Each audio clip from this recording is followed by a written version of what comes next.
මේ තැඹිලි වලින් කිරියන කතාව බොරුවක් නෙමෙයි. තංගල්ලටම යන්නත් එපේ.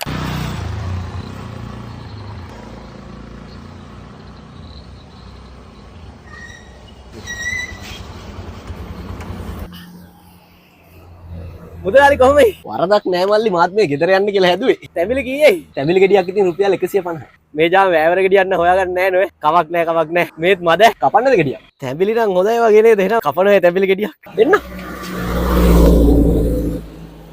මල්ලි මේ ඔයාලා තැඹිලි වතුරේන එකද ඕනි?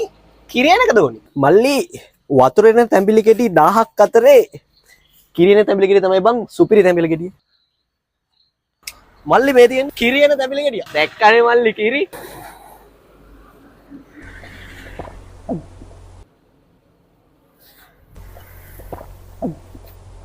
පඩසිරි. උදේට කිරියන තැඹිලි තියෙනවනේ. මාරු ඈ මල්ලි මේ තැඹිලි තියෙනවනේ. ඇත්තටම මේ දවස්වල තැඹිලි ගැන කතාවක් එළියට ආපු එකක් හොඳයි. හේතුව තමයි මේ තැඹිලි කියන්නේ ලංකාවට ආවේනික කුඩා කාලේදී නැත්තම් තැඹිලි අපි බොන කාලේදී මේක පළතුරක් විදිහට හඳුන්වනවා. මේ තැඹිලි වලින් කිරියන කතාව බොරුවක් නෙමෙයි. තැඹිලි වලින් කිරියන කතාව ඇත්ත. කොහොමද තැඹිලි වලින් කිරි ගන්නෙ? ඔයාලා දන්නවා මේ තැඹිලි ගෙඩිය ටිකක් පැහිලා මෙරුවට පස්සේ මේක ඇතුලේ පොල් හැදෙනවා. ඊට පස්සේ පොල් ටික ගාලා අපිට මිරිකලා කිරි ගන්න පුළුවන්. ඒ නිසා තැඹිලි වලින් කිරිනවා කියන්නේ බොරු කතාවක් නෙමෙයි. කොහොම වුණත් මේ තැඹිලි වල තියෙනවා ශරීරයට ශක්තිය ලබා දීමේ හොඳ ගුණයක්. ඒ විතරක් නෙමෙයි.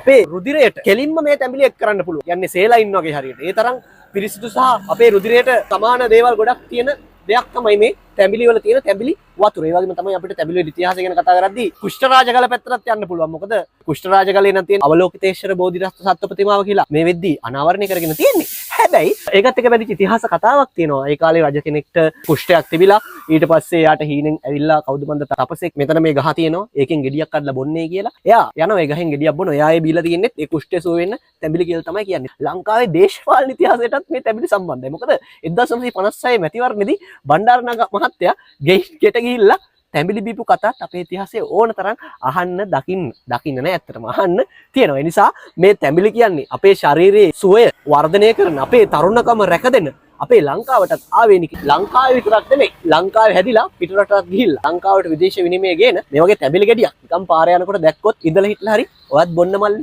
ඒක තමයි මුදලාලි. එහෙනම් මාත් යන්න ගොඩක් දුර යන්න තියෙනවා. මම මේ දවස්වල අපේ අප්පච්චිත් එක්ක වෙලා පොඩි අයිස් බිස්නස් එකක් කරනවා. අයිස් කිව්වේ මේ අයිස් පැකට්. එහෙනම් මම යනවා. තංගල්ලටම යන්නත් එපේ. එහෙනම් අපි ගියා.